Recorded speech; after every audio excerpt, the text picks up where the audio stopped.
everybody. Welcome back for another edition of the Club Cool podcast. I'm your host, Barrett Dudley. I'm here, brought to you by Washed Media in the Washed Media studios. Joining me on the other side of the table, today it's not Phil. No, today I've got a very special guest.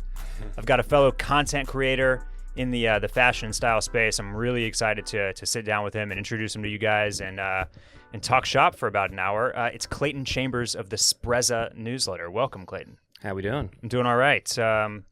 Glad to have you. Happy to be here. Always exciting to Likewise. have a new person to talk to on the show. This is pretty dope. Not gonna lie, I feel very official being in a studio like this. We have a very shouts to producer Randy over there on the ones and twos. All right. The setup's great. We're doing our best to kick out YouTube videos. And hey, how are those reels going over there, Randy? Got some hot new reels coming pretty soon. We see the head shaking. Yes, it's a good sign. That's good. Yeah. So let's just jump right in, shall we? Yep, let's do it. I'll give the full backstory. A couple of listeners here, one who's actually been a guest on the podcast, Braxton, kind of put me in touch with you, told me, hey, you should check out this guy. Like, he's kind of doing some stuff that I think you'd really vibe with, and we were able to connect. And totally, like, just based on, on checking your stuff out and subscribing to the newsletter over the past few weeks and looking into your social media accounts, think we are definitely on the same page about a lot of stuff, interested in similar brands and similar styles. We vibe. Exactly. And so tell me a little bit about your newsletter, which is kind of like I think your main thing, right?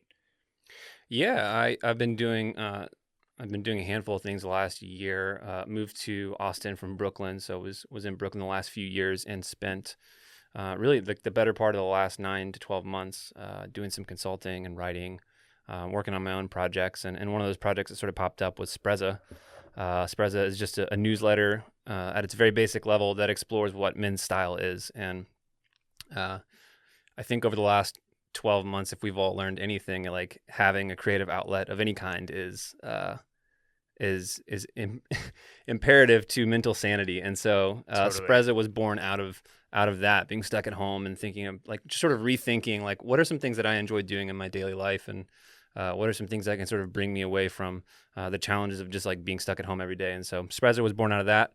And for me, I think having been in the menswear space, having been in style world for a while, there's a lot of stuff that I've learned, and even like my own taste and styles have matured over the years. And so I wanted Sprezza to sort of be a destination both for myself and for other people who want to follow along to explore what men's style means for them. Yeah. And for me, I would just say like style is something that I think compounds. Like over the years, it's something that like you make an investment in, and then like 20, 30 years, you are that dope looking guy, with gray hairs driving on the Amalfi Coast in your vintage Porsche, and like that's sort of the vibe I want in my older years. And so that's what I wanted to spread. Yeah, if we had a patron saint, like for like each of the age groups, the demographics that might listen to the podcast, the guy that would be up on the wall for that one, I think is Brunello Cucinelli. We 100%. reference him every once in a while for just like that perfect, like kind of middle-aged guy. Just, I mean, the name of your newsletter even like comes from like the Sprezzatura, right? Sprezzatura, yeah. It's kind of the Italian totally je ne sais quoi. It is. I think like he has it in spades for sure. Yeah, I think Sprezzatura was always a word that I've loved, and I think like the translation or like the description of translation is like with ease, right? Like to do everything with ease and effortlessly. And I think my inspiration of being able to see that was when like the first time I went to Italy, and I went there for Pitti-Uomo, which is the menswear trade show, right, in Florence, Italy. And everyone you see there is just like this idealistic view of like what you should look like. Pitti is like where I think that's where like the peacocking street style was born, or if not, it was absolutely kind of like honed and perfected there with all the wild tailoring and kind of, I mean, especially I think we both kind of have some starting points in like the whole hashtag menswear era where you had like your lapel pin plus your tie bar plus your pocket square, like plus your like cropped pants with no socks, like plus your yellow ducky brown like brogues, like the whole shebang. The early 2010s, man. Early 2010s, yeah, absolutely. So what were you? Did you go to Pitti just like as an experience, or were you prior to Sprezza, like what do you have like a background or history in the industry at all, or has it just been like a hobby and a passion for you? Yeah, it started like I would say my earliest memories around style come from like I grew up in a big family, and I grew up in a religious home, and so my mom, I remember we wore a bunch of hand-me-downs, and she would always like make our shirts and like ties and make us wear suits to church. And so like for me, that was the earliest memories of like caring about the way that you dressed and the way that you looked.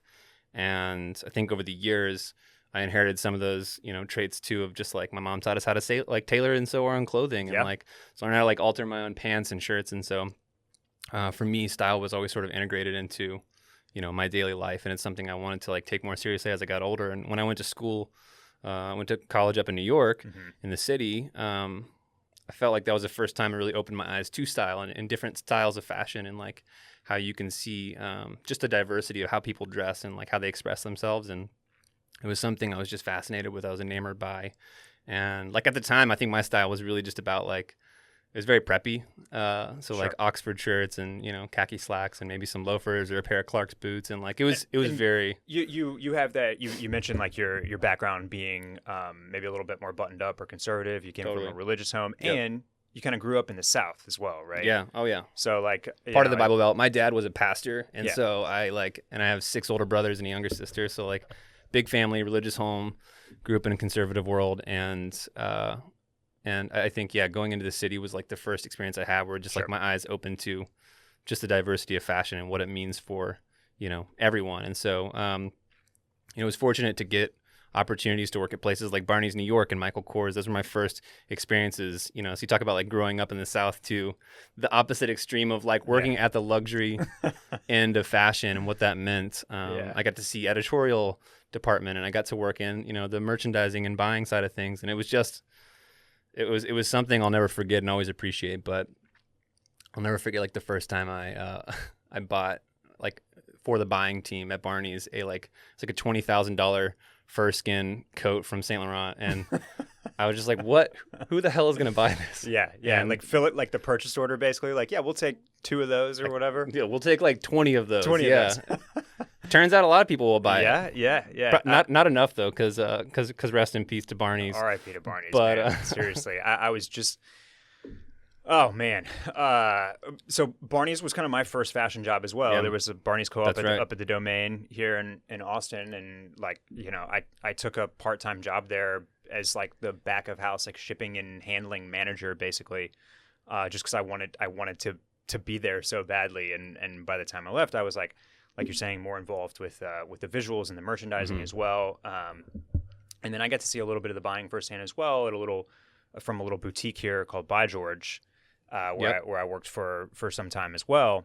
And so that it really is. I mean, but to think about like Barneys and the amount that they were buying and the clientele that they were purchasing for, like sometimes we'll sit here and we're like looking at like the Dior fashion show or whatever, and it's like, who's buying this, or even further than that, like how does like avant-garde brands like Rick Owens like become as big and as wealthy as they are, right? How are there so many people that are out there buying that stuff, but they're there, they exist, they're out there. Yeah, there's quite a market for it. And I think on the opposite end, like lots of brands that didn't quite make it through the collapse of what we now know as like retail, especially luxury retail. Like I don't know if you read the article last summer from the New York Times with Scott Sternberg, and the amount of effort he put into building Band of Outsiders, and was sort of like at the pinnacle, like from a wholesale perspective, but then just slowly had to sort of bow out of that and sell off the business. That whole like that piece of the retail apocalypse, if you will, has been really, really interesting. And my dad was just sending me an article about how like Nike's been doing that. Nike is pulling out of all of their like old mom and pop shops, and even like even places where Nike really grew and exploded, like the big box sports stores, and they're just keeping a few of those around. But there's like the direct to consumer business is that's how you survive at this point. Yeah. And like some of these businesses, the one that Nike always makes me think of whenever I read about Nike pulling out is on a much smaller scale. We've actually watched Aimé Leon Dore do that as well. Like several seasons ago, they were on, they were carried on Forward and Mr. Porter and like Good Hood and like quite a few retailers, like select ones, good ones. But you could, if you missed something from ALD's website or a drop, it's a solid chance it would pop up somewhere else. Yep. And then I noticed that started to really taper off reining it back last season.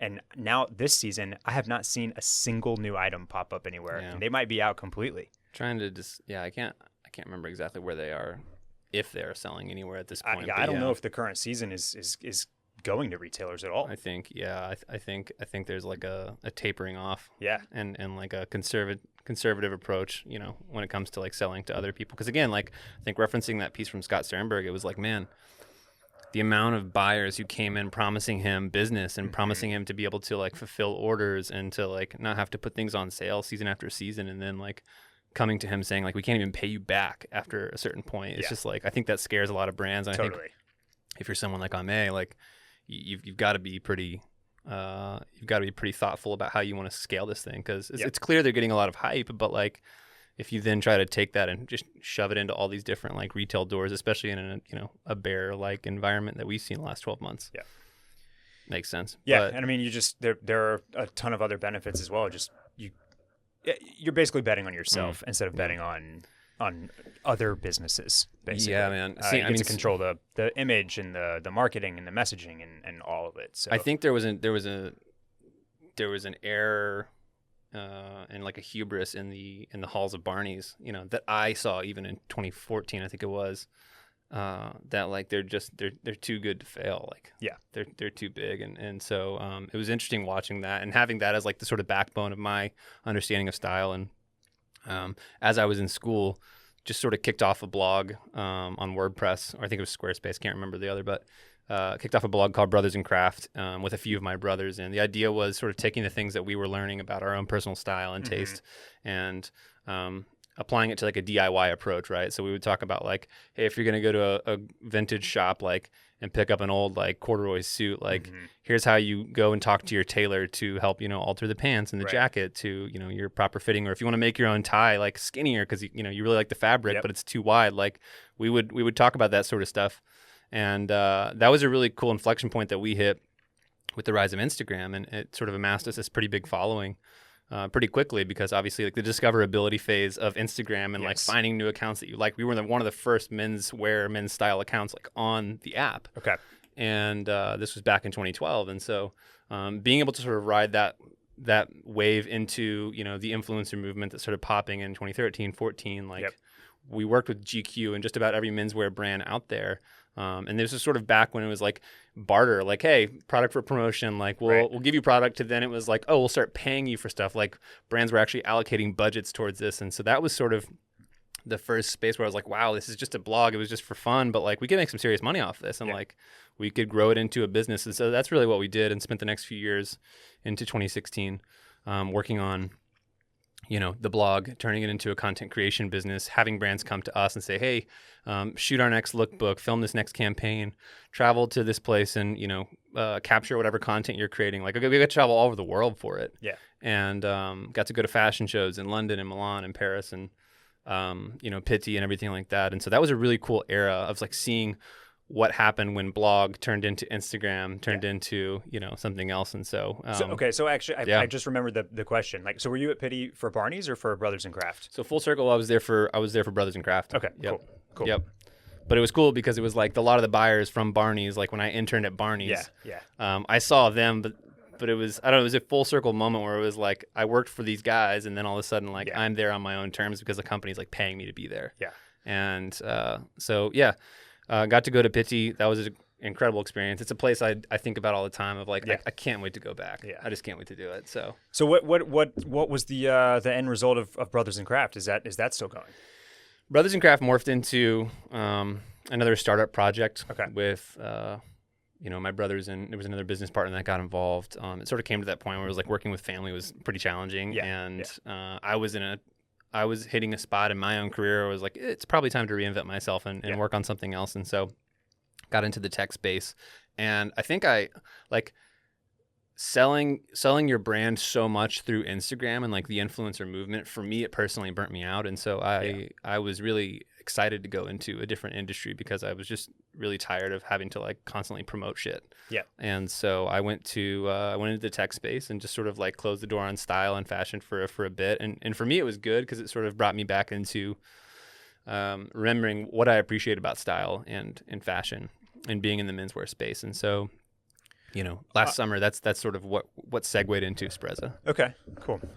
You're talking about Brothers in Craft and like the DIY kind of angle that you guys were tackling there has, I feel like with the kind of the re-rise of vintage right now, that this is kind of coming back in a new way. So not so much with the tailoring and the suiting anymore, but just like I've talked to several people, just like DMs or wherever, or like about how nice it would be to be able to do a little bit of that basic tailoring ourselves. I was literally looking on Craigslist this morning, just thinking about buying like $100 Singer sewing machine and seeing if I could figure out how to hem my own pants. I'm telling my ace tailor, I'm putting him on blast right now because I hadn't been there in many months. Where do you go in here in Austin? It's the Ace. I have typically liked the Ace Tailor right here. Okay. Yeah, right here at 360. There's a bunch of them in the city, but it's the one right here at 360 in Walsh Tarleton, and it was $24.50 for a basic hem, for a cut and a resew, like basic, like no original hem, nothing fancy. Damn, I'm gonna go broke if I keep on. Yeah. Yeah.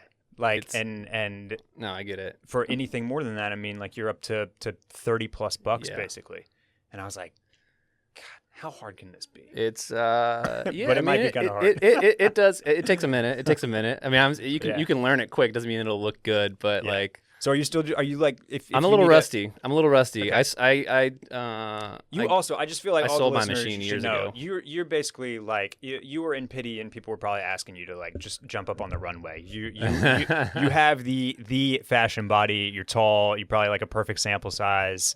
So I feel like you're pulling stuff off the rack and being like, oh hey, this fits perfectly. What do you know? I did have that superpower, but wasn't good enough for runway stuff. I did get photographed by Dan Roberts, though, when he was doing all the GQ streetwear stuff. I still have that picture. It's a pretty dope picture. Not because I look good necessarily, but like it was just like he's just really good. I think it was the best photographer that GQ ever hired for streetwear stuff. Like he did it for years. I'm not sure what he's doing now, but every season, every city, like he would just take the best moments to capture color and texture and movement and.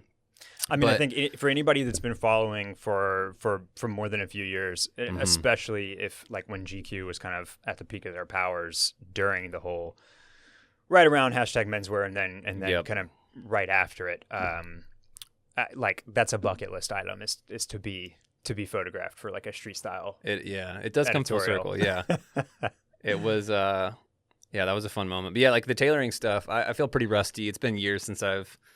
Because I kept on moving around the last 5 years, and I was just like, I'm tired of lugging this damn machine around. I'm not like using it that much, and totally. I think it was sort of in that period where it's like I don't own a house, and so it's just like easier to go to a tailor and be like, here's what I want, and learn how to talk to your tailor, and getting what you want is good. So. Yeah, well, this recent price gouge has me like looking like at like the online tailors as well, and when I've used places like Railcar or Denim Therapy or Williamsburg Garment, if I need like a chain stitch on denim. And, there's got to be somebody out there that's just doing simple hems. Denim's important, though. Yeah. I think denim you definitely can't skimp on.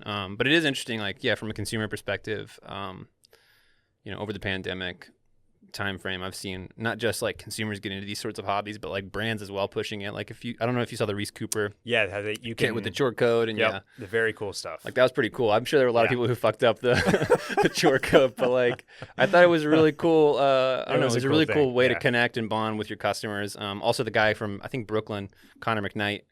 Was stuck in his like Bushwick apartment or whatever and just started like sewing stuff and literally produced his own clothing line out of just hanging out in his and sewing stuff in his apartment. So now he's got his own brand. So far over the pandemic I have done some stuff, but it has been limited to raw hemming, which is the easiest of all the DIYs. Well, let's talk about you grew up in the South. You lived in Brooklyn for a few years. You've been in Austin for the better part of a year now.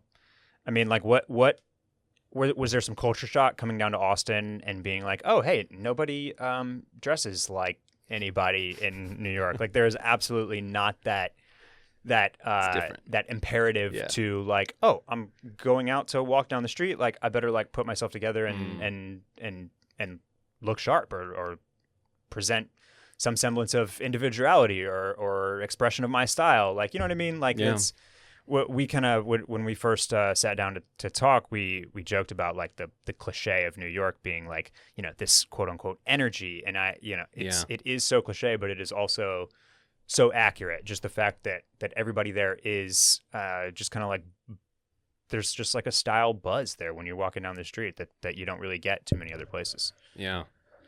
I think it's hard to replicate that energy anywhere outside of New York. Yep. But being here, no, not a culture shock. I think it's fun to see different cities and how they engage with style or how they embrace their own styles. And I think Austin, and I would even say that like Nashville feels akin to, you know, Austin in terms of style and like appreciation for style. You know, kind of like a Western. There's edge this, to like it. edge of like Southwestern flair, like Wild West, lots of denim, the boots, like, and I'd say even brands like Tecovas here in Austin, and obviously like being at Howler Bros and stuff. Like, there's just those brands that have this like very unique or this distinct style to them. Totally. And that's kind of like what I noticed. So yeah, like you seen cowboy boots or people hanging. I was even like waiting in line for something the other day, and just like a handful of dudes like walked up. One guy with like a canvas chore coat, and the other guy with like a pair of overalls and like a Carhartt, you know, hoodie over top. And I was like, this is kind of dope. But like this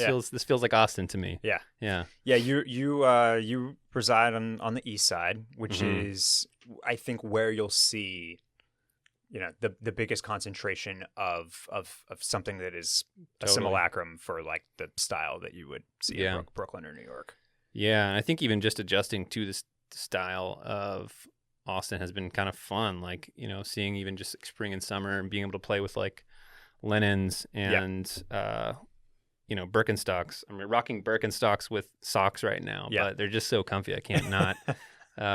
Even seeing a lot of chinos and raw denim too. You know, minus the snowpocalypse, of course, but to the winter, right? Like being able to like bundle up and layer and wear some wool and some raw denim there. Cowboy boots. I got a pair of suede like fry boots that I like break out in the winter, and those things are badass. Yeah. The kind of, I mean, Western is another thing that I think we've seen kind of like bubbling up even in, you know, in mainstream fashion or designer fashion or contemporary, and so it's definitely it's fun to kind of like have some authenticity to it here as well. So yeah, it's definitely different, but it, you know, you haven't gone full like, oh, I can wear sweatpants and flip-flops every day. I try not to. We've done enough of that, so trying to feel like a human, you know, at least a few days a week. Yeah. So and then you might be headed out west pretty soon as well, right? That's the plan. Yeah. So spent you're year, gonna have a little bit. You're gonna have it all. You're collecting the gemstones. What are they called, Randy? What the Thanos' I'm botching this reference, man. Infinity stones. Yes, thank you. You're collecting the infinity stones of stylish places. Well, you know, there's few moments where you can do that kind of stuff, and so I think you know, obviously it was nice to stay put and was, you know, in a fun house here in Austin, but being able to sort of move on and experience the Southwest and be on the road and see regions where frankly it's like it's a destination. It's not somewhere that you're just like, oh, I'm just passing through. I'll just pass through like the desert and hang out in Joshua Tree. Like you're planning to go to Joshua Tree or Palm Springs or Sedona or the Grand Canyon because you're headed somewhere else. And so I think, you know, this summer my wife and I will take that trip and we'll start in Santa Fe. The plan is to do Santa Fe and Albuquerque and, you know, bop up to Sedona and the Grand Canyon and then potentially either Joshua Tree or Palm Springs. We haven't decided yet, but then we'll probably settle in LA for about a month and see what that's like. And if we like it, we'll stay. If not, we'll probably turn our ass back around and like be like, let's go back to Brooklyn or something like that. But I mean, it's a good place to segue because I can tell just from like reading your stuff and talking to you that travel is like a big part of your kind of your spin on style and fashion. And 100%. it's something that has obviously been very difficult, if not impossible, over the last year. So when you're gearing up to go on this road trip, or even thinking about like revisiting a place like Italy, like I don't know, do you think that there will be what will have changed, what will have stayed the same? What are you kind of anticipating as far as, and I don't mean just like the fact that like people might still be wearing masks, but do you think that the vibe or the energy or like the priorities will be any different in those travels? Man, good question. I think in terms of priorities for international travel, like that's super high on my list. Yeah. I obviously enjoy being in the U.S., but some places that I love going to and have already been to, everything from Portugal to Turkey to, places that are on the bucket list like Albania and Croatia, which I think a lot of people don't consider those as like high on their list. They always think about like, if I'm going to go to the Mediterranean, I want to hang out, on the Amalfi Coast in Italy. I mean, I've seen some videos from Croatia Yacht Week, so that looks tight. Land in Split and grab a car and just like drive down the coast, which I think is like for me that's where I want to be, is just somewhere pretty distant, far off, grab a little house or a villa like on the water and just like hang out for a couple weeks. Yeah. And I think that's kind of like what's on my mind. I think eventually like city related travel, like being heavy in a city and like exploring day-to-day life, that'll be fun. Places that I enjoy doing that are like Istanbul or like London or Paris or even Amsterdam is one of my favorite cities. Just like hopping on a bike and riding through the canals. I don't know if you've done that before. I've not. No. Beautiful place. And I think I'm with you. I mean, international travel is certainly like it was basically like ripped away from us so much so that even if it wasn't something that you were super interested in, I feel like a lot of people are going to be like, I think you realize how easily it could be kind of taken away, because even under the pandemic, you can still hop in a car and like drive to Marfa, drive to LA, like drive up to Colorado if you want to. Like you can get around in a car and by more private, arguably safer means of transportation to get around if you want to. But I think also what you were kind of hitting on when you just kind of like painted your picture, there does vibe with something that I've been thinking about recently, which is just like, and you kind of did a good comparison where it's like exploratory travel versus like city travel. And I've always been a big city guy. Like I love exploring cities. I love going to Chicago and like making 6 reservations and seeing shows in New York and like shopping in LA, or like, you know what I mean? Like basically doing all of the things that I like to do, but in places that offer variations on it and have like their individual things. But what I'm looking more towards is like just the smaller pleasures of like being able to go somewhere where you're completely like out of your element. Yeah, and I would say like in the States, not because I think this is necessarily safe, but like I think, as people get vaccinated, and the majority of the country feels a bit more safe to travel freely, I think like cities will be pretty open. Like we've already seen this with like Tampa and Miami and Florida, for instance, or even like people coming in droves to Austin and DFW area, like in Texas. And I think that will be like pretty popular among people already in the States. Now, if you're talking like across the pond and like you want to go to Europe, like obviously it's completely dependent on like what the EU wants to do with like, nah, we're not gonna let you in this time, or like, you can just go back.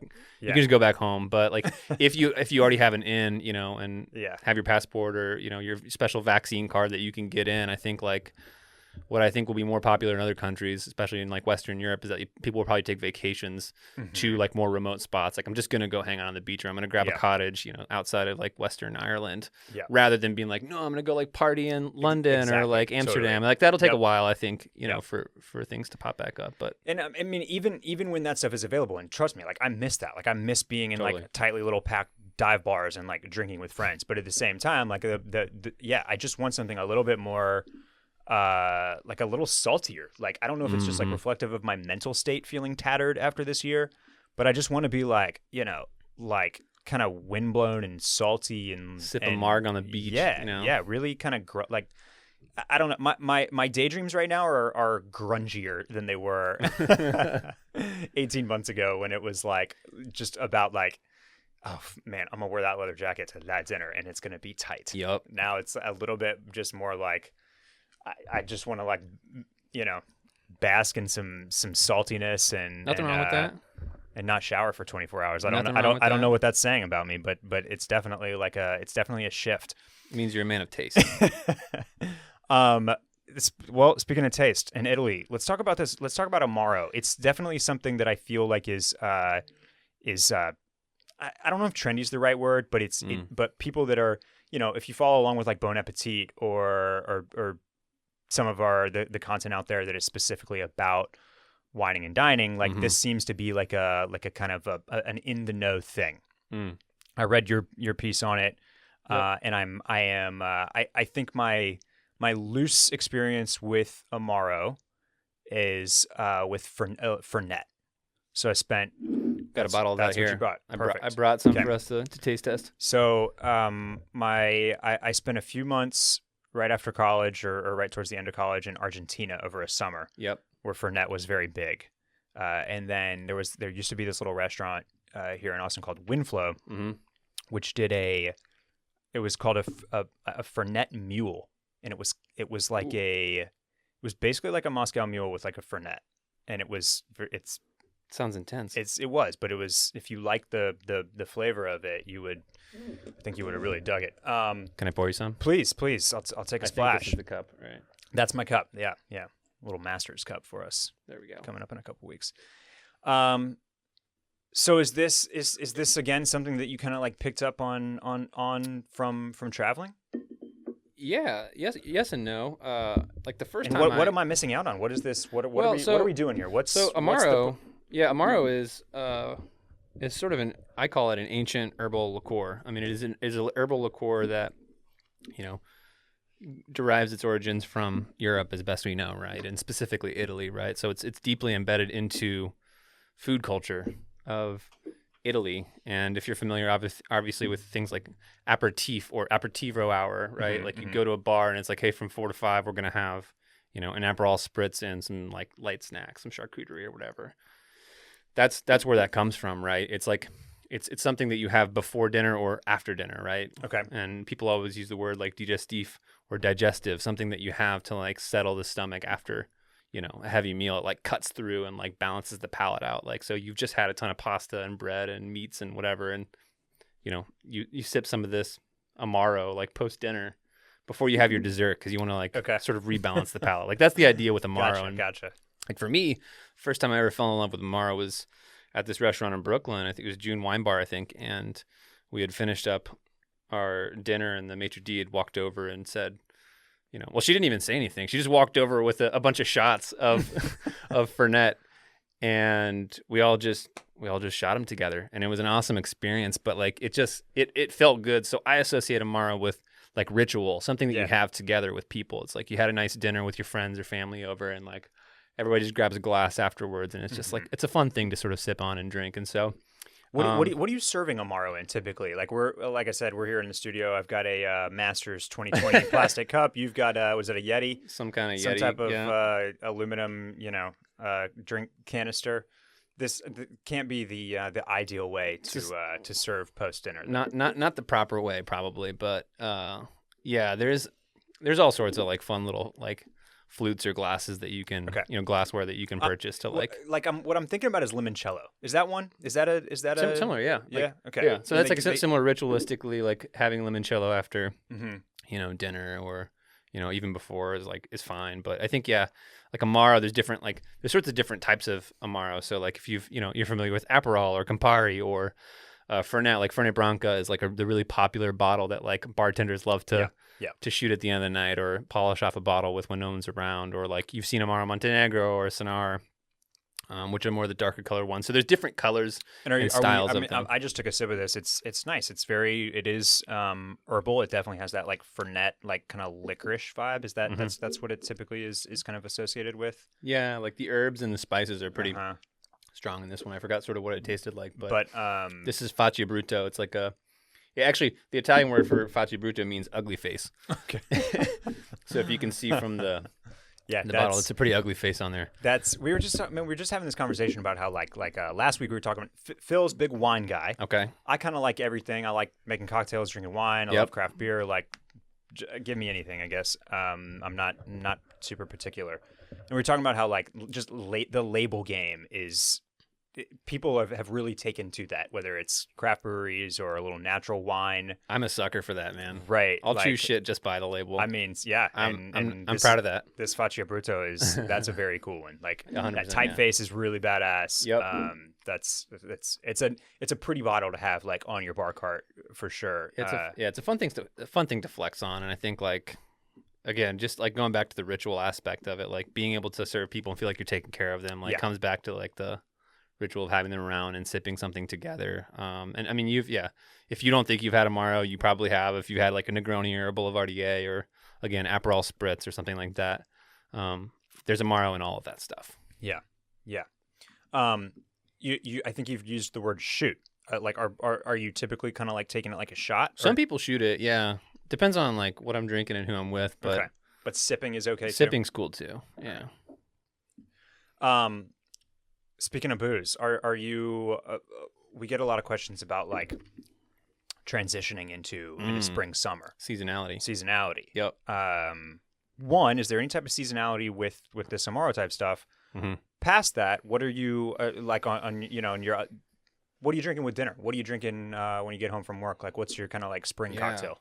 I'm or beer or wine or whatever. I love a good drink. So I split it up by seasons. If I'm like going spring summer, being here in Austin, actually, I've gotten pretty heavy into to ciders. Okay, yeah, I really love cider. Like I think if you bought from like a local shop that has like Son of Man, that cider is a really poppin' one.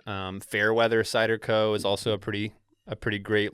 I don't think it's local. I think it's from Oregon or something, but they sell a ton in Austin. Okay. So those are two that I really dig for spring and summer. It just feels like nice and bubbly and like I don't just love the taste. Kolsch, I love a good Kolsch in the spring or summer. Big on natty wine, honestly. I've been going. We did our. You should have been here last week. We should have talked natural wine with you. Yeah. Oh, for real? Okay. We talked. Yeah, that was. So you can that educate was me more our than big. No, I can't. Phil tried to. Phil's a natty wine guy. He's more knowledge. He's our wine expert. Okay. And he would probably tell you that he's not an expert, but he's definitely more than us, more knowledgeable than I am. I don't know about you, but we did talk about natural wines a little bit. Just about how they can be kind of polarizing because of like how funky they can be, and I really don't have much experience with them at all. In fact, I need to. I'm getting Phil to like put me together like a little like here's 4 to start with, just so I can kind of experience starter kit. Yeah, exactly. I think that's helpful. Yeah, I know what importers to buy from. So what a lot of people in the natural wine space will say is, if you're shopping in an American shop and the importers from Europe, like here's the names of the importers, because you can just sort of, I mean, same thing with anything else. It's like by the importer, you can trust the brand association of like, we know that whatever they're importing is going to like be of quality, sure. Right? So I think there's some called like Fifi or I don't know. I have to look for a bunch, but there's all kinds of like great importers. And so if you know the importers, then you know that bottle's going to come like in good company. And so that's how I sort of pick it out in terms of like the regions and the taste or like the levels of, of taste associated with the bottles. I have no idea how to pick that shit, but but I do enjoy natty wine. So, the darker, the more juice type, the orange, like skin contacts, like there's all kinds. And I love drinking that year round. Ranch water, honestly, I've become a huge ranch water fan this summer. Is that something that Austin put you onto? They definitely did. Yeah. That's it was White Claw before that, but I think there's a lot more of a regional focus of like repping your hometown, like seltzer. And I think that's gonna become more of a thing, right? And so here, like ranch water, man, I love that stuff. Yeah. It's. I feel like it's definitely the city's signature drink, and it has become. It's become far more prevalent. Like I'm pretty sure I pulled up a GQ article last summer about like. This is the summer cocktail that you should be drinking. And like you just mentioned with the seltzers, now there are lots of seltzers doing a ranch water flavor. So it's certainly become more popular, but it's popular for a reason. I mean, it's basically like a super skinny margarita, and it's perfect for our warmer warmer weathered here in Central Texas. Yep.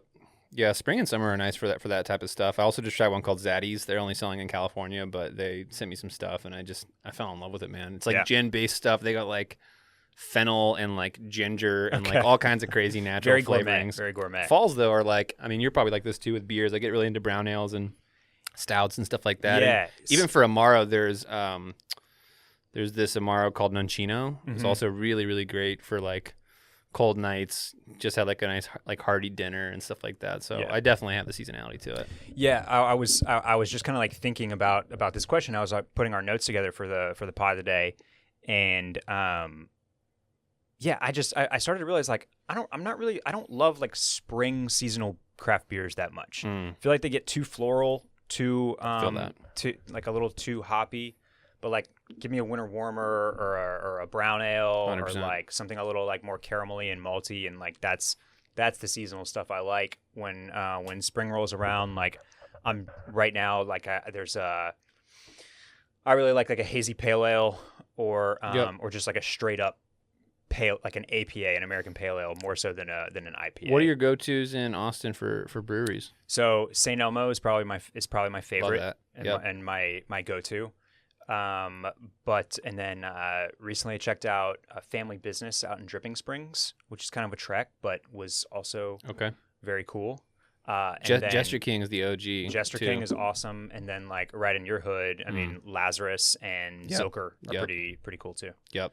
So some good ones. We got a lot to choose from. No shortage. No shortage here. Absolutely not. Okay.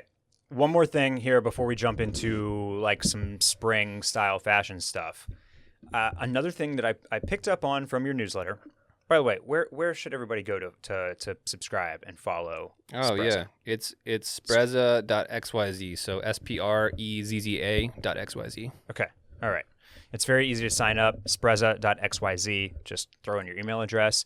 You've been. I got to say, how has it been? You seem very consistent in putting these things out, and I just want to give you some props for that because it's not easy. Thank you. Staying on a schedule is, I think, arguably the hardest thing about producing content.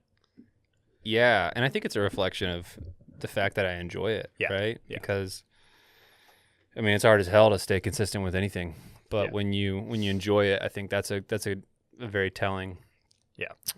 It's a very telling thing. So for me, it's something I enjoy, and I, even if I don't feel like it, like my goal with the newsletter has always just been like, just keep writing stuff, keep putting things out there, the stuff that you think people won't give a shit about, people like the most, and the stuff that you over-engineer, anyway. People don't really care about. And so there's not necessarily like a formula in that sense, but I think the more consistent you are, the more people then compartmentalize you in their brain. Like totally. Clayton equals Sprezza, right? He's associated with Sprezza, and therefore whenever I think of something that reminds me of Sprezza, I think of Clayton and vice versa. And so the consistency piece, I think, is probably the biggest part. Well, this last thing that I wanted to ask you about specifically is you did a little piece on cast iron. And love cast irons. Yeah. Well, so first, why? And two, how? This is I am decidedly not a cast iron guy. I cannot figure out. It's a shame. How to clean it. We can help with that. I don't believe it. I do like the hot water. I get the pan hot, and then I do the hot water at the same time, and then I put the hot pan on the hot water. It's too much trouble. What are we doing? Do you have secrets? Yeah, it's not. It's not. Does my cast iron just suck? It's not rocket science. Your cast iron definitely might suck. Okay. But it. I mean, it's like a lodge or something. It's not like a. That's why. Yeah. Okay. Is that it? That's. No offense to anyone who has a lodge listening, but that's like lodges mainstream. Aren't great. Lodges are like the go-to, right? It's the starter. It's the starter cast iron that you get. Like you can get it on Amazon. There's nothing unique about it. It's not made with quality the same way that other brands are. Okay. But cast irons, I've been using cast irons for forever, and I cook everything on a cast iron. Like I make apple. Are you not setting off the smoke detector? Sometimes, all the time? If I put the heat on too high, time and temperature. That's like I think a chef's recommendation is like everything just needs to be cooked with the proper time and like at the right temperature because you can't like throw it on high. Low to medium heat. My wife always gets pissed at me because if she's like cooking something, I'd be like, nah, you can't throw it up to a 6. You got to put it back to like 3 or 4.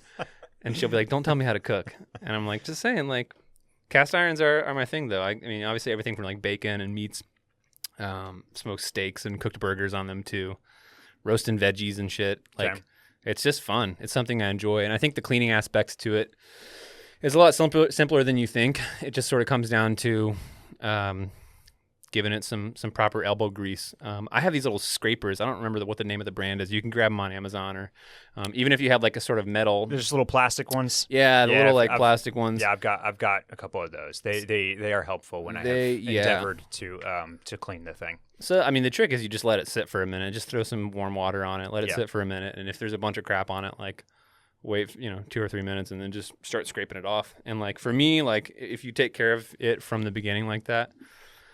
That's gonna help it last longer. There's also like breaking in the cast iron when you buy it. So depending on like what the instructions are for the brand you buy it from, 2 great brands that I really enjoy. One that I own is called Smithy. They're out of Charleston, and they hand make all their cast irons. Like it's just beautiful, beautiful stuff. Okay. And so Smithy's a great brand. They make them in different sizes.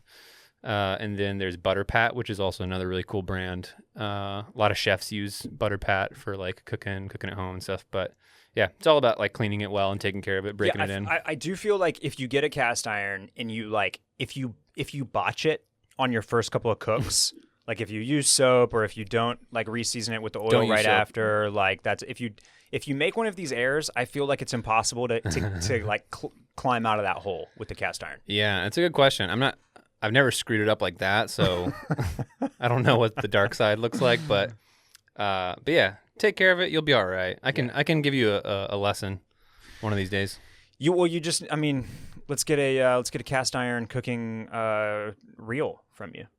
Down. That'll be my first reel. I haven't done one yet. Yeah, so you gotta make the most of your first reel. Everybody knows that. Okay, so I'm bringing up a random thing that I pulled up here in connection to the cast iron, and you spent some time in New York, obviously one of the food capitals of the world, as well as one of the style capitals of the world. And I was reading this article about this pizza in New York, and this guy named Gabriel, come on, load up here, Gabriel Lamanaka. Mm-hmm. He has a site called unregularpizza.com, and you have to request a pizza from him. This is apparently the best pizza in New York City.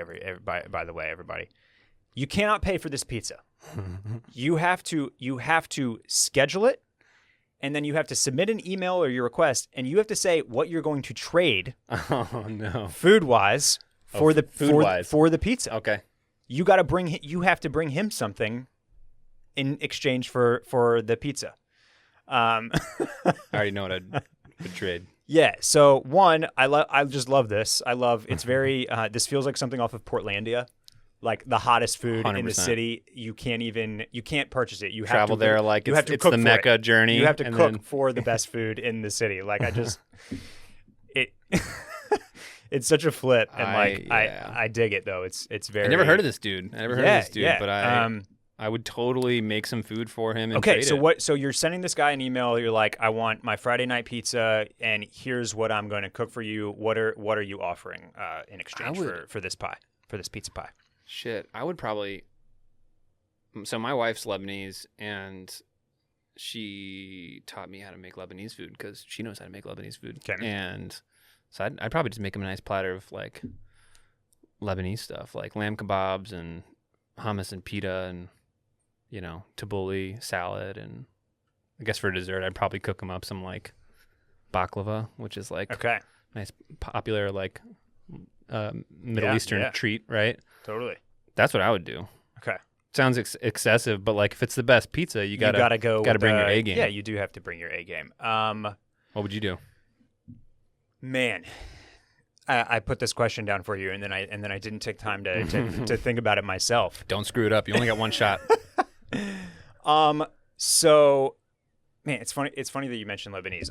The last time my parents came in town, just about a month ago. They got fully vaxxed and they came and hung out and celebrated with us. And I actually cooked like something that had a pretty Mediterranean Lebanese spin on it. But I'm not gonna just piggyback on that answer because that's boring. I think that I would offer probably a pasta dish. Okay. And this guy he's making pizza. Yeah. But that doesn't mean that he is making great pasta. And I feel like I can really, really nail like either a carbonara or a cacio e pepe. If that's your competitive advantage, I say. And so go that's where I'm going. And I feel like it's hard to turn down too. Like who doesn't want like a pasta with like bacon, egg, and cheese mixed in, basically? Honestly, yeah, I'd take it. I mean, yeah, maybe you can make that for me. Okay. Well, I can't promise you pizza. We'll do our own barter. We'll do our own barter. We'll do our own trade. And we'll kick off this trend here in Austin. Yeah. Okay. Are you ready to jump into some style stuff? Let's talk about it. Okay. Yeah. You kind of do your weekend right. You do a drop on Sprezza. Typically, you send out Tuesday, Friday. Is that right? Twice a week for now. Yep. So your weekend one is kind of like, here's all the stuff that I've been paying attention to. And so you've had a recent one that's kind of like your 5 brands to pay attention to. We can talk about those or 5 brands. Let me get this right. 5 brands that are kind of on the rise in the U.S. Yep. And then give us a sneak peek of what's coming from you Friday. What's some stuff that you're paying attention to this week, and what should we know about? Yeah, like the Tuesday piece is usually more of I would say like an educational, inspirational piece. So it dives into either a person or a topic or a product or kind of idea around men's style. And those tend to be sort of medium to longer form in length. And it's sort of for your own reading at leisure. But the idea is that you sort of walk away with something that... Sorry. You're right there, Barrett? I think we're losing this guy. Oh, man. Down the wrong pipe. Yes. Very embarrassing. Not professional. I'm over here trying to... Hold that thought. Drink my water quietly, and this is what you get. Sorry, everybody. You need more Fernet. Clearly. Sorry, go ahead.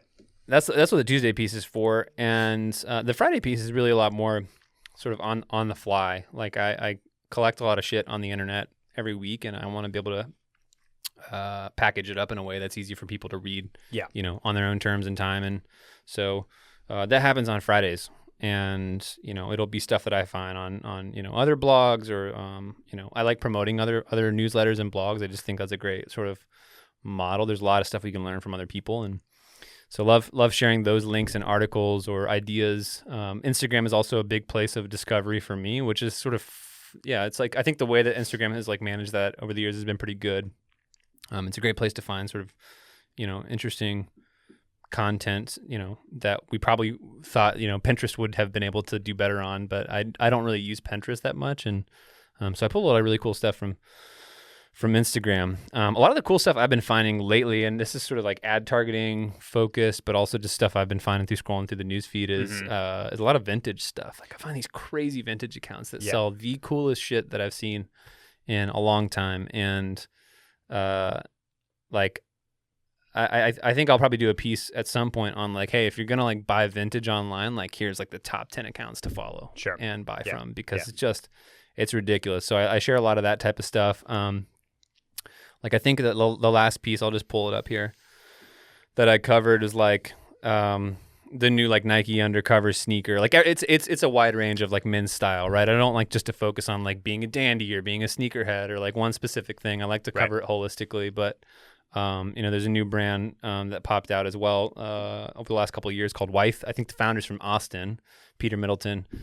Just covered him in the 5 menswear brands to watch now. But that's definitely your list here of your 5 has a couple that we've talked about on the podcast or on the Discord. Some others that we haven't mentioned but are certainly kind of adjacent, and then a couple that I'm not super familiar with that you can or at least one that I'll let you tell me about. Sure. But Wyeth for sure is definitely the kind of like everybody knows about the moleskin shirt, the moleskin pearl snap from last fall. It really just kind of like, I don't know, kind of proof that like doing one piece really, really well can start a brand. Yep. Right. Essentially. 100%. And then they've kind of they have that Western edge that we were talking about, so they do really fit nicely for Austin style. It kind of has that like, this is cool, awesome, fashionable stuff, but it also works for our Central Texas wardrobes. I wanted to talk a little bit about. I wanted to ask you a question a little bit about some of the stuff that I've seen in their latest lookbook. Here's my question. How do we feel about stuff about like faux places and things and events in contemporary fashion? Another brand that we briefly mentioned is Reese Cooper, and I really like them. I really like his stuff. And there's stuff that I'm always torn on from him, which is like a great looking corduroy cap. It's got his logo on it, and then it's like RCI Hunting Division. Well, what is Reese Cooper Hunting Division?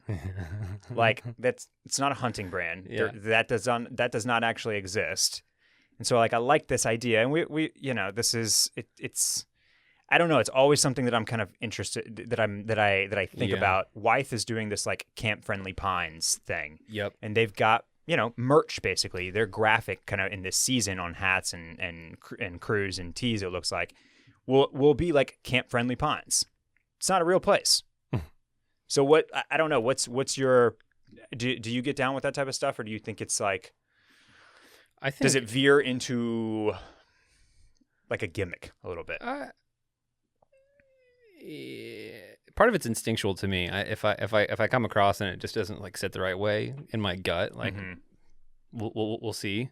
But I don't have any like strong reaction one way or the other. Yeah. I think I do see what you're saying. There's definitely brands that do, these sort of gimmicky, taglines or mottos around their brands one way or the other, and I don't have a strong reaction either way. But if I saw it and felt in the moment, like I would, that would be that. But I would say like a lot of brands are trying to sort of like build their narrative as an independent brand around a specific topic. And so I think for someone like Reese, that is being outdoors. For Wythe, it is like Americana. For, ALD, I think it's basketball. For like this basketball, like grew up in the Bronx, like born and bred in Queens sort of culture. For rugby, like for rugby shirts and rowing blazers, like we know what that's about. Like it's like these very specific things. Even like the other brand I covered here, Surf is Dead, like all their shit just like collides into this like main theme of like reviving surf culture around this like experimental psychedelic, whatever. So I think like I do appreciate that brands take a specific stand on, this theme within their brand, and you can see the common thread season after season. But I think what makes or breaks the brand in the long run is whether they can sort of expand beyond. I had a conversation with a friend about Reese Cooper stuff recently, and that's the same sort of gripe, is that like, great, like 12 seasons later, if Reese is still doing the outdoor shit and saying like, this is the hunting club, like when are you going to graduate from that, right? And when are you going to move on from it? And how do they evolve with the times? And I think that's sort of the bigger question that I think about when I'm looking at a brand. And so like these 5 brands that I talked about in my newsletter yesterday, the 5 were Corridor, Bare Knuckles, Surf is Dead, Wythe, and Stofa. I think these are 5 brands that I think have the ability to evolve past just like being kind of in their small circle. That's actually what I really loved about ALD, although I have kind of like my own concerns about ALD as a brand at this point. They get a lot of hype. Yep. But what I thought ALD was going to be early on was just sort of this brand that rode off the hype of being associated with Kith. Okay. And for sneakerheads. And I think like going through season after season and seeing the different collabs between New Balance and Drake's and all the brands that they've partnered with, Woolrich was another one. Like, it's very clear that Teddy wants to mature this brand into a different phase of life. And I think a lot of based on the people that I know who purchase stuff from ALD, tells me that like they're very serious about that. And so I think that's a very telling thing, is like, when does a brand graduate from, that small thing? A little bit of a tangent, but hopefully that adds No, more context. it's a good one. I mean, and just to touch on that, like, I think one of the most fascinating things about MA for me has been that I came from it because I thought that the stuff looked good and was like a something that I had not seen within like the contemporary space, right? One of the things I've said from the get-go, I don't think that anybody, I don't think that there is another designer out there that has such a singular, cohesive vision for their brand like Teddy does. Yep. Like he's the king of like the mood board, basically. 100%. Right? Like I've never seen somebody put together what he puts together in a way that makes so much sense and is so appealing and so attractive, and then it translates flawlessly through his collections as well. It's all so well executed, and that's what I came to it. What I have since realized over the last year or so, as I've become I guess a little bit more of a stan of the brand, is how many of the customers did not come from that, but actually came from Kith and Supreme. Yep. And so that's the piece of it that I worry about. And like we talked about, how they're pulling out of wholesale accounts, which serve a little bit to like legitimize them as capital F fashion a little bit, and not so much high beast streetwear. And as they pull out of that, as they pull back into themselves, it's and they do deal with this like this, you know, ever growing hype cycle. It's like, can they avoid just being grown up Supreme? Because I don't want to, because I don't want that. You know what I mean? And so like, like right now they're still in a good spot for me where I don't give two shits about the Yankees hats. Like I don't really like. I think the New Balance stuff is cool, but but it's not what I care most about. So I still feel like the stuff that I really like, I still have very relatively easy access to, and I'm not really in a dogfight for it. Yeah. And I just kind of like, you know, brush off the stuff that the Grailed boys and the resellers care about, right? But it's definitely something that I'm yeah, I think the last few campaigns they did, I think the World's Borough was like their big campaign they've pushed the last 12 months, and it's great. I mean, I think, you know, aesthetically, creatively, it's a great campaign and a great idea. I think my sense is that part of that stems from, you know, him wanting to sort of maintain this idea that he is a New York brand born and bred. Like he doesn't want to divorce that idea, because that's part of his like key base, right? And then for the people who don't come from New York, who aren't associated with New York, they love that too, right? Like the Asian market loves anything New York. And I think having that association to New York helps Teddy kind of in the long run. But I think, you know, in the early days of like branding and positioning his brand as, you know, born and bred in Queens, you know, New York, like he's an immigrant. Like that's his story. And I think you could see that in the brand early on. And a lot of people who came from, you know, the different boroughs built an affinity for the brand. And I think as he's, you know, matured and stepped into different, you know, tiers, like people with disposable income from different cities and regions and parts of the world, stepping into the brand, it almost kind of feels like that campaign is dedicated to remembering like that's his base audience. Right. Like he wants to serve those people too, not just like the people who can spend the money on ALD. And I think like in the early days, I remember when they were on, wasn't Mulberry Street, I can't remember what street it was, maybe Elizabeth, Mott. That's right. Yeah. They like, I remember going to the first pop-up and like it was there for a while and seeing just like the types of kids who hung out in that store versus the types of kids who hang out now. Like it literally used to be dudes in like high school and college rocking their like, you know, Jordan 1 like high tops, and now it's like high school and college girls who are bopping down into the city for a weekend. Like I went to the Cafe Leon d'Or. It's a scene, man. When I was in New York a couple of weeks ago, and that's the scene is completely different from what I remember it as when they were originally on Mott. So just interesting to see how brands evolve like that. It is. Another one you have on your list here is that we can touch on is Bare Knuckles.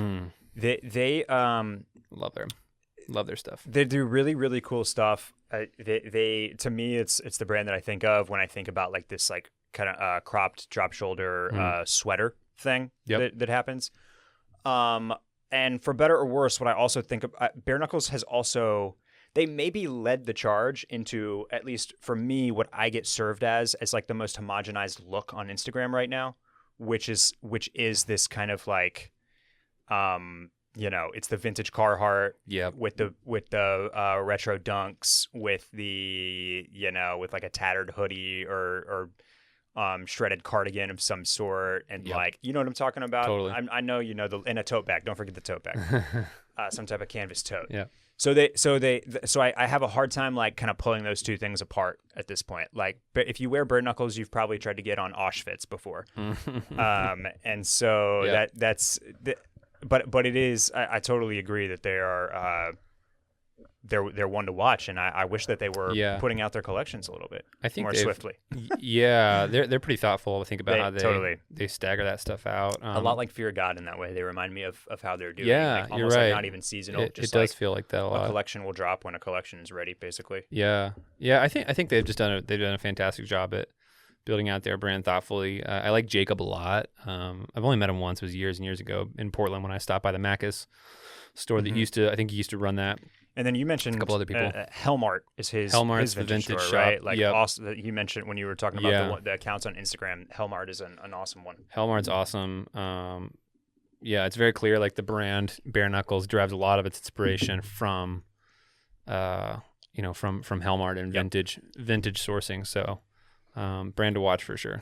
What about Stofa? That's the one that I'm not familiar with here on your list. Yeah, Nick Ragosta, he's one of the co-founders. I think he's still there. I haven't talked to him in a little while, but he comes from like the pitty like menswear, men's tailored world originally, and Stofa in my view is like a representation of like finest Italian fabrics, traditional British tailoring, Japanese sensibility, sort of all bundled into one, and so it's just a beautiful brand. They came from like the Armory and Ring Jacket, like these very traditional, established like menswear, tailored clothing, like proper brands. Yeah. Across like Japan and Hong Kong and in the UK, like very well established. And so this is kind of a younger brand, and they're by appointment only, like in person. But I think they have their online shop, which is free for everybody to pop around and shop from. But I love what they're doing. I love like. I said this in my post, but like if there's a brand that like I want to be when I'm in my 50s, like and I'm like an old looking dude, maybe I'm like smoking a cigarette, I'm driving on the Amalfi Coast in a vintage Porsche, like I want to be wearing Stofa. Okay. So that's the vibe. That's a good way to describe it. And it definitely has that like that kind of Euro polish to it. 100%. Yeah. Just kind of taking the ideas that we're talking about with these brands that we're watching, like, is there anything that we can pull from them to talk about, like moving into spring here? What are you seeing as far as like spring trends or things you want to wear, things that are either holdovers from last year or like new ways to switch it up? I know that's something that listeners want to hear about, is like, what are we wearing for these upcoming kind of like transitional warmer months? But before we get to all out like 100-degree summers, what do you got? What are you looking forward towards? First purchase I'm about to make is a pair of Birdwell beach breeches. Okay. Which you can say 10 times fast, but I've written about them before too, and Birdwell is just such a phenomenal like heritage surfwear brand, and they make really, really good board shorts, and so I'm gonna buy a pair of those for as the weather warms up a bit. Birkenstocks are sort of an evergreen. And are you doing staple with me. Your Birdwells? Are you thinking specifically like pool, beach, lake, that type of thing, or will you wear a pair of Birdwell surf trunks as like trunks? Nah, just for water life. Just for water life. Just for water life. Yeah. So that would be a big one. Birks also are a staple for me. Are you a sneaker guy at all? A little bit, not too big into sneakers. No, not like waking up at 9 a.m. for the sneakers app. Definitely never woke up at any hour to purchase any sneaker. Okay. I didn't grow up as a sneaker kid, and so for me it's just sort of like muscle memory. Like I never adapted to it. I keep up with sneakers a bit and know sort of the market and how to talk about it, but like I don't Yeah. So like in your sneakers. specific style evolution, like we talked about how you're from the South, you kind of buttoned up, you had a preppy kind of base, right? Preppy first, Americana next. Do you feel like that's been a through line kind of all the way? Like is that something that you still hold on to? Like have you kind of kept with Sperry's and loafers and Clarks like for the last 15 years? Is that something that you've kept really consistent? Oxford shirts and chinos have kind of always been like part of it. I think that, again, that's sort of the difference between fashion and style for me, is that like there's pieces that kind of like are this common thread through, as you change and as you adapt more different styles. I think there's things you can mix up, right? Like sneakers and hoodies, right? But you still keep the base pieces the same. My sort of like evolution was like prep wear or like surf and skate wear as like a adolescent, into like preppy clothing, into then, Americana and like wear and tear, rugged, like vintage stuff, and then into more or less like tech wear. Okay. Now I don't really know what I am anymore. I'm rocking some Ritoto, wool socks with some like Buck Mason chinos and a Rowing Blazers like rugby shirt. So like it's sort of a weird mix. But that's kind of been the vibe over the years. And in terms of like, I guess, other styles, like what I've really kind of been into is corduroy. Did a piece also too on like Wes Anderson, and just like his consistency of wearing corduroy over the years is like his uniform, right? But I love the idea of like corduroy shorts. Totally.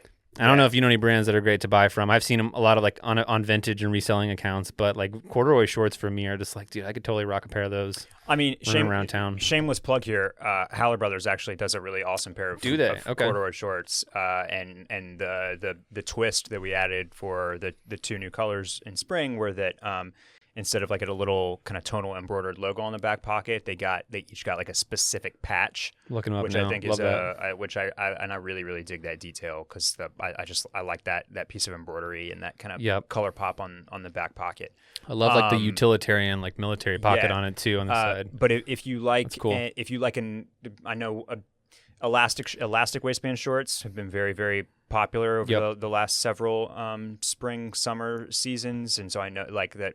See them called easy shorts a lot, and I think Todd Snyder has like 7 or 8 colors of those right now, and I think Madewell is doing some as well. Yeah, so it's out there, and I kind of thinking about the Surface Dead brand. It definitely feels like a throwback to like kind of like 70s era surf skate Southern California vibes, which is always easy to buy into. I think it's a very attractive like lifestyle to just kind of like adapt to whatever you're kind of feeling. Totally. I think that in addition to that, brands like Alex Mill, ONS, like the linen stuff that they put out for spring summer is like good vibes all around. I know we talked about loafers a little bit, sort of offline, but Blackstock and Weber's another one of my favorite brands. They get their loafers from the same mill as Tom Brown. Okay. And so they make these sort of premium priced loafers, and they do all different types of styles. Like we've seen them drop with the Throwing Fits guys, like limited run loafers of all sorts of kinds. And I think that that's just like an investment piece to make, and you can rock it with no socks and chinos, or you can rock it with shorts and whatever you want. So I've had a really I don't know. I feel very stunted in this department, and maybe I'm just behind because I feel like I'm very much clutching on to my sneakers. I don't feel like giving them up yet. And last March or April, I bought a pair of the ALD loafers, and tried to like kind of jump on board. I couldn't do it. I just couldn't. They just didn't feel like me. You know what I mean? I generally feel like I'm able to kind of wear all sorts of different hats. You mentioned that you don't really know how to describe your style right now. Like I never really even try because I like so much different shit. Sometimes I want to look like a double RL cowboy, and other times I want to look like a Gorp Core Rick Owens ninja. And so it's like I don't really try to like pigeonhole myself too much because I know that I'm my But this loafer thing is. It's not, for some reason I'm not there. I cannot. It might have to do with some like I don't know, like wearing like real, I'm gonna call them real shoes, Yep. like leather soled shoes out of the house is something I have not done in so long outside of boots that it's like I'm having a hard time like breaking into that. That's why, I like Blackstock and Weber for that, because they found a way to sort of casualize, the 2020 or 2021 dresser, like men's style enthusiast. Mm-hmm. They've found a way to help those guys think about, rocking a loafer outside of the context of, I got to be wearing a navy blazer and a pair of dock pants or whatever. And I think that's sort of the idea. And I think that's what ALD did too. Like, it was early breaking, like teaching you how to break into, the loafer game with a pair of like light wash ripped up denim, or with, a rugby shirt and some like, more tight fitted pants, and like, wear it with a Yankees hat. Like, there's different ways of rocking it, and I think I totally hear what you're saying. And there haven't really been great examples of, like, even I think it's GH Bass, which has been the traditional loafer maker, right? Yeah. Of note in the West. Like, they were popular for decades and decades as prep sort of ruled, and then like, I think they're just now coming around to like helping men think about like wearing loafers in a more funky, approachable way outside of just like that preppy cookie cutter. Totally. Yeah. I do feel like I think my way in is going to be something with like a thicker, maybe like more like almost like a lug sole. Yep. Or even 100%. like a full on like kilty, something that has more heft to it, since that's where I've been at with sneakers and boots and shoes. It's like, something you can stomp around a little bit more and not feel so totally dainty in, I guess. So that's kind of what I'm on the lookout for, although not necessarily for spring. I'll throw one at you. Camp collar shirts. They do not seem to be going anywhere. Didn't Drake's just drop one of those recently? Yeah, so with like something the red collar on the stripe. Is that what you're referring to? Yeah, basically the like the lay flat collar is what I'm talking about. Like that guy? No, I'm here. This is anything with like course. this guy right here. With the kind of, we typically think about them on, and when they first came to prominence in men's fashion, it was on Aloha shirts. But now we do a camp collar on everything basically. I think those are gonna pop, man. I think and Gorpcore, Hike Beast, whatever people want to call it, like that style is definitely, the camp collar shirt is embedded in that style. I think, as people are outdoors and wanting to hang about and go on hikes and camp and stuff like that, like, people are not just using it for fashion, but they're actually doing it because they're outdoors and hanging out. And I think, yes, and it is far less. I mean, they're less stuffy than like your higher collar, kind of more traditional stuff, and so they do feel lighter and more casual. So I don't see those going anywhere anytime soon. Last year, I almost like jokingly bought a pair of the Merrell Hydro Mocs. They're like the Merrell version of Crocs, basically. Yep. I wore them all summer. I wore them five times a week probably, and I'm not totally sure what my summer shoe is going to be yet. I've worn those a couple of times over the last few weeks, but as I've thought about, like, man, what am I when I'm busting out shorts again? Like, what are my shoes going to be? And I don't really know. I don't know the answer to it yet. You gonna veer from the sneakers? Well, I think it's more a question of what sneakers that I am confused about, and I don't really think that I'm gonna have a good beat on it until I just start jumping in the closet and like futzing about. Feel that. I'm going Birkenstocks. Yeah. These light suede ones that I'm rocking right now, and then Hirachis. Can you wear a Boston? Can you wear the clog style through the summer? I have too hot. I have a pair. It feels a little hot though. Yeah. That's kind of what I was. It feels thinking. a little hot. Yeah.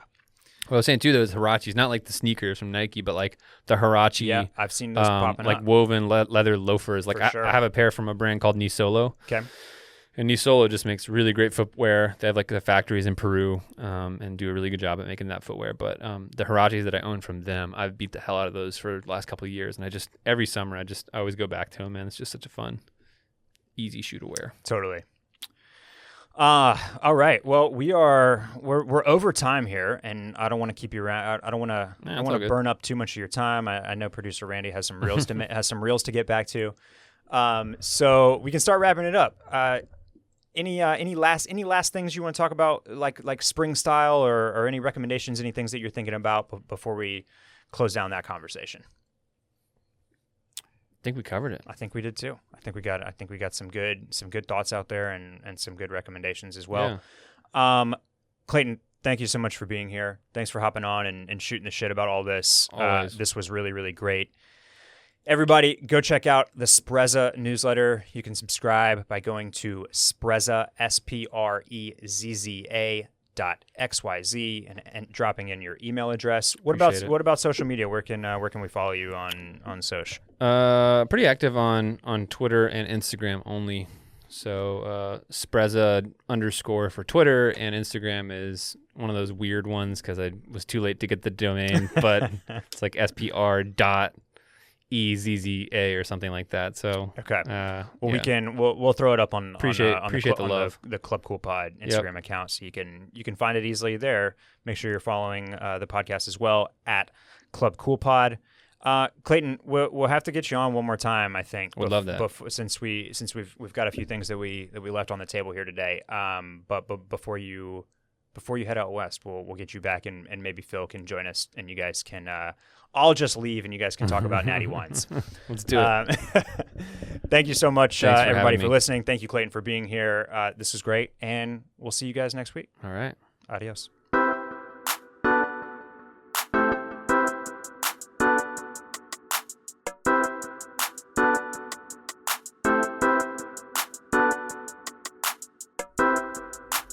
Welcome to the club.